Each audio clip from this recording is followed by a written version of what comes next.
Assalamualaikum warahmatullahi wabarakatuh. Alhamdulillah alladzi khalaqal mauta wal hayata liyabluwakum ayyukum ahsanu amala wa huwal azizul ghafur.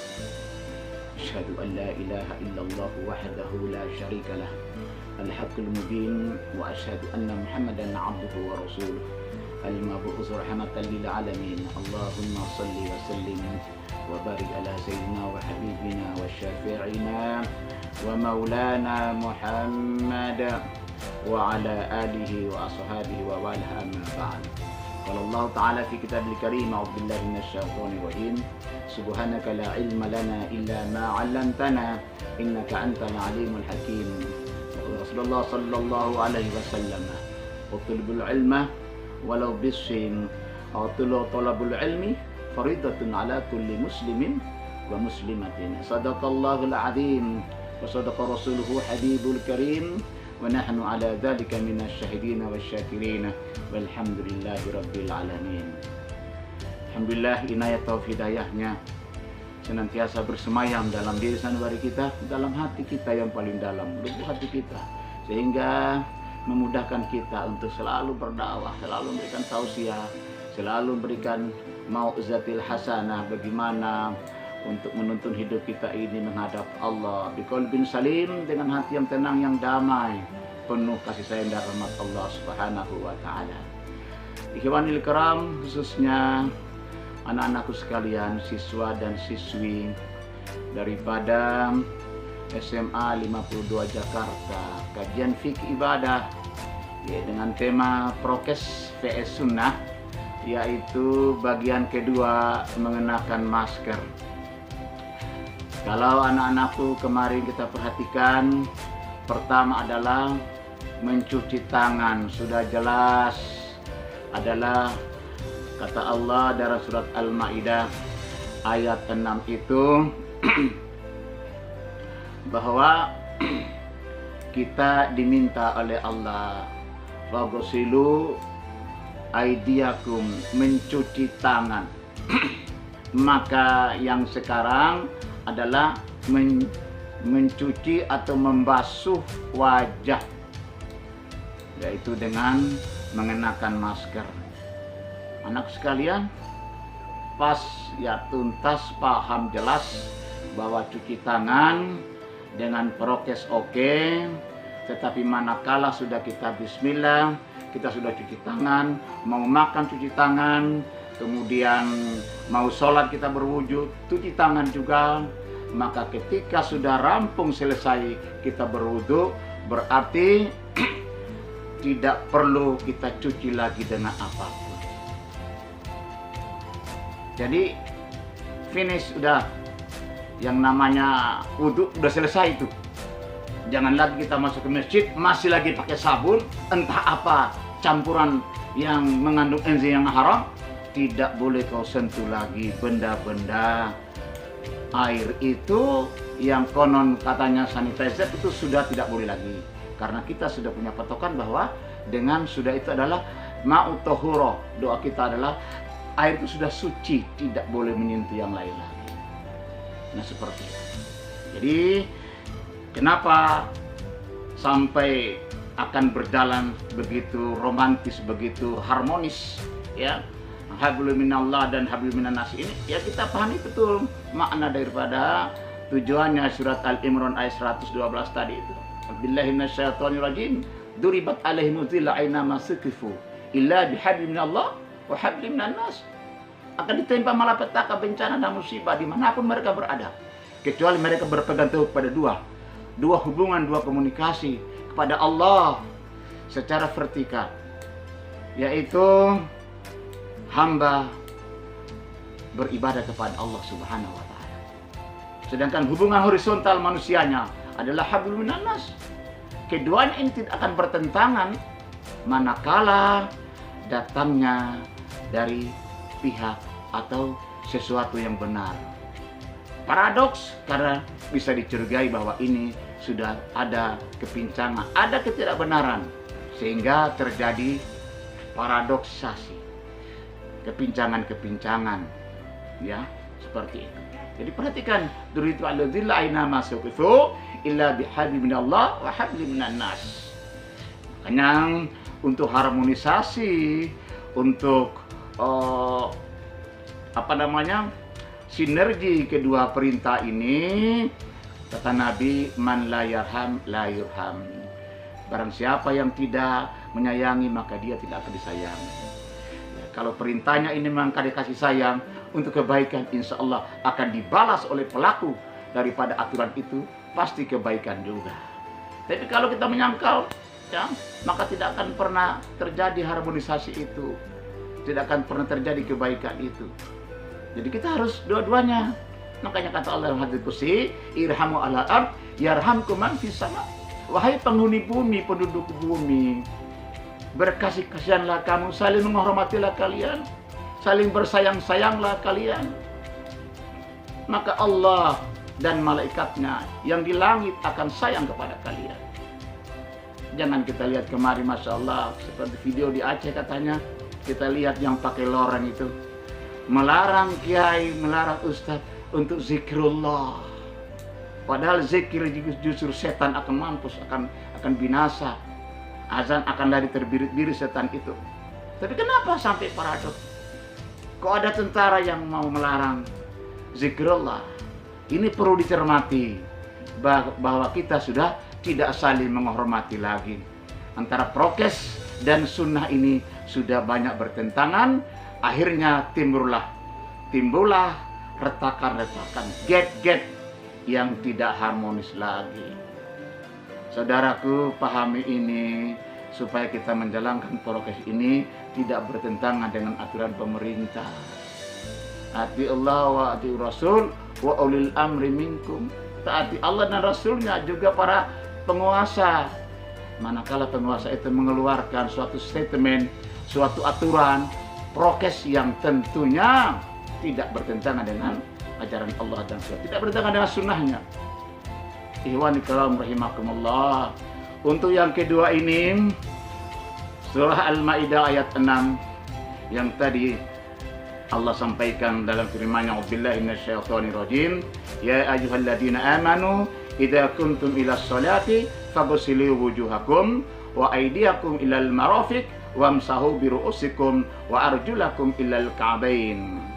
Kita ambil poin di sini, faghsilu wujuhakum.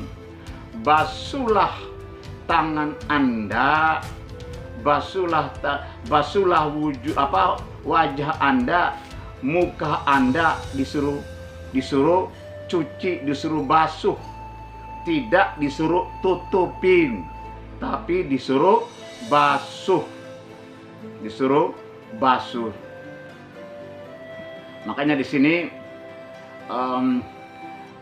kata Nabi, naha Rasulullah sallallahu alaihi wasallam ayyughattiya ar-rajulu fah fi shalah. Rasulullah sallallahu alaihi wasallam melarang seseorang menutup mulutnya ketika sholat. Artinya apa? Tidak perlu pakai masker kalau kita sedang sholat. Aturan prokes di luar rumahnya Allah. Kalau udah gagal, berlaku hukum Allah, tidak boleh. Hukum Yahudi masuk ngacak-ngacak masjid, ngacak-ngacak ke dalam ibadah sholat. Ini yang susah kita pahami. Dan para pejabat juga susah menjalankan aturan ini karena ketidakpahamannya di dalam ajaran agama itu sendiri. Ini yang membuat kacau. Nah, Rasulullah sallallahu alaihi wasallam ayyughattiya ar-rajulu fa fi shalah.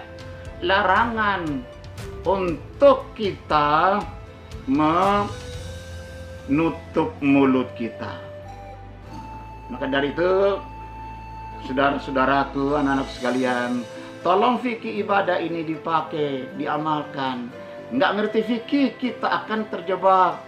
Ditolak ibadah kita oleh Allah Subhanahu wa ta'ala. Alaikum bisunnati wa sunnati khulafair rasyidin. Ikuti sunnahku dan sunnah para khulafair rasyidin min ba'di. Sallu kama ra'aitumuni usolli. Salatlah kalian seperti apa yang kalian lihat. Bagaimana saya sholat? Nggak boleh diacak-acak ini. Makanya kata Nabi, apa sih yang tidak boleh ditutup dalam sujud kepada Allah? Qala Nabi sallallahu alaihi wasallam, amartu ain asuda ala sab'ati a'zam. Ya, aku diperintahkan oleh Allah katanya untuk melaksanakan sujud dengan 7 tulang. Ala asba'ati a'zam, 7 tulang, 7 anggota tubuh yang harus ikut bergerak, ikut sujud pada saat kita melaksanakan sholat. Apa yang sujud itu? Ala al-jabhati asariyatihi ala anfih. Rasulullah menunjuk ya 7 anggota sujud, 7 tulang itu, yaitu kening. Beliau berisyarat, wa asyaratu biyadihi ala anf, berisyarat dengan menunjuk apanya? Hidungnya. Menunjuk hidung. Artinya apa? Hidung tidak boleh ditutup. Ini ada alat sujud, waliyadain, kedua telapak tangan, warakbatain, juga kedua lutut, wa atraful qadamain, dan ujung-ujung kedua kaki. Ini akan menyentuh tanah, menyentuh sajadah. Wala naqfat asyadu wasya'ru, dan tidak boleh ada yang menahan baik selai rambut maupun kain yang menutupi wajah dalam sujud kepada Allah. Apalagi masker, bisa dibedakan ini. Setan akan mengganggu manusia sehingga kita harus menutupnya. Kita menghadap Allah, bukan menghadap makhluk. Di luar sana kita berkomunikasi, ya, hablum minan nas, dengan manusia, dengan setan, dengan iblis. Silakan tutup itu pakai masker. Tapi kepada Allah kita dilarangnya. Maka harus mampu menempatkan prokes ini supaya kita tidak bertentangan dengan Allah dan Rasulnya. Ini saudaraku, perhatikan. Ini hadis Sahih Bukhari. Perhatikan itu. Jangan seenaknya kita pakai masker dalam menghadap Allah Subhanahu wa ta'ala. Ikhwanul kiram, anak-anak sekalian yang dirahmati, yang disayang oleh Allah Subhanahu wa ta'ala. Ini prokes yang kedua. Kita dilarang menutup mulut, menutup hidung. Apa kata Nabi?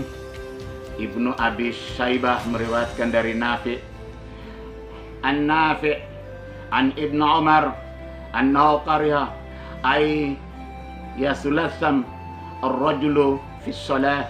Yasulasam itu apa?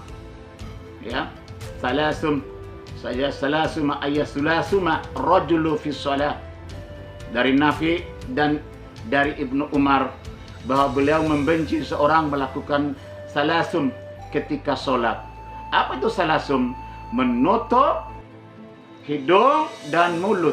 Salasum itu dilarang oleh Rasulullah sallallahu alaihi wasallam. Pakai masker, kemudian pakai cadar. Pakai cadar boleh, ini makruh hukumnya.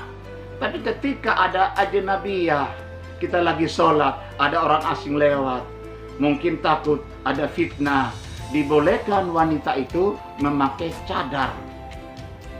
Ada ilatnya, ada alasannya, ada ajnabiyah lewat. Tapi ketika di rumahnya Allah, di rumah sendiri, tidak usah kita nggak boleh pakai masker, pakai cadar, dibuka, apalagi laki-laki. Maka tidak boleh bertentangan dengan Allah dan Rasulnya. Anak-anakku, fikih ditolak oleh Allah, maka ibadah kita ditolak oleh Allah. Tidak benar ibadah kita, tidak benar fikih kita, tidak paham tentang aturan fikih ini, maka ibadah kita ditolak oleh Allah Subhanahu wa ta'ala. Tidak mengikuti syariat Rasulullah SAW. Hadis yang kedua, An Sa'id ibn Musayyib wa Ikrimah, yaitu hadis dari Sa'id bin Musayyib dan Ikrimah, annahuma, bahwa keduanya, karoha ayyasalatuna rajulu fis shalah. Membenci ketika orang-orang sholat menutup mulut dan hidungnya. Kita dilarang menutup itu, hidung dan mulut. Kita buka ketika kita sholat.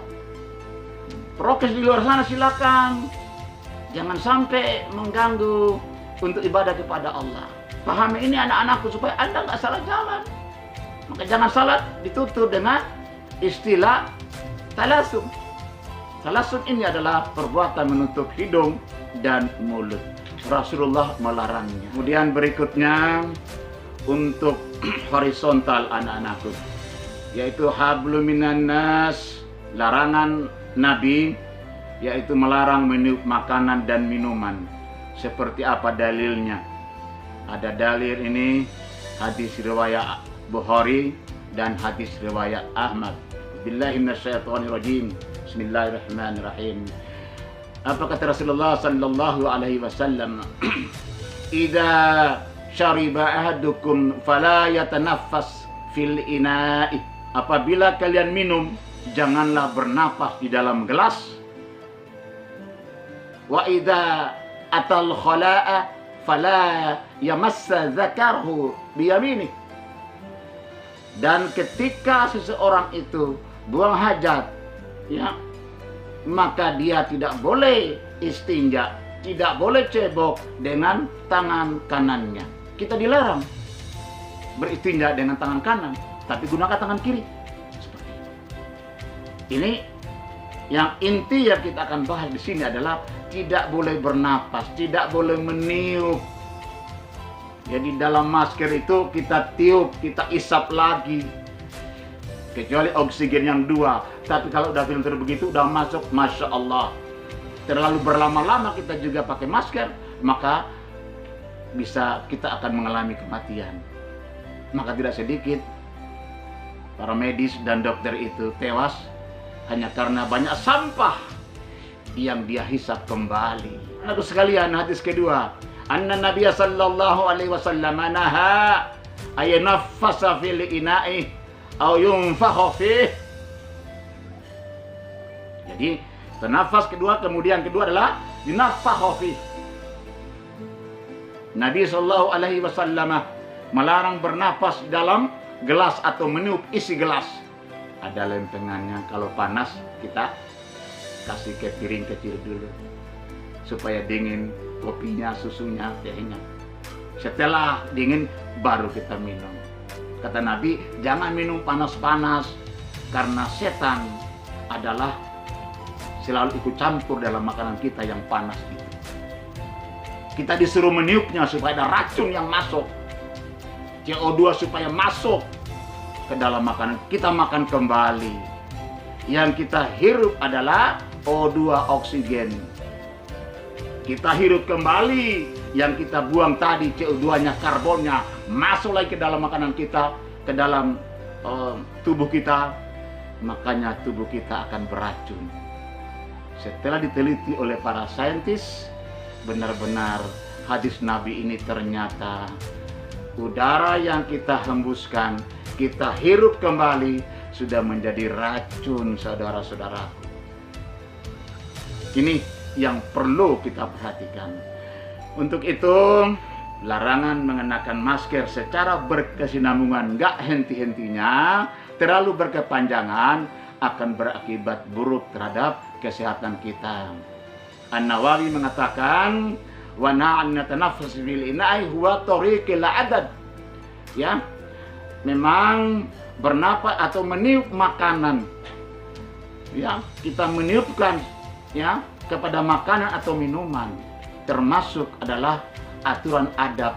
Mungkin kurang beradab, karena manakala kita tiupkan mungkin air liur kita berterbangan, molekul-molekul itu tentunya akan mengganggu, akan tidak sopan orang melihatnya seperti apa itu.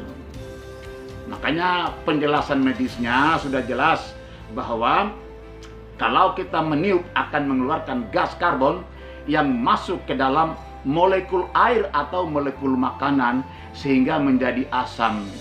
Dengan demikian tubuh akan meningkat asamnya Setelah itu terbentuklah radikal bebas yang cepat, membuat seseorang begitu cepat, ya, cepat mengalami kematian.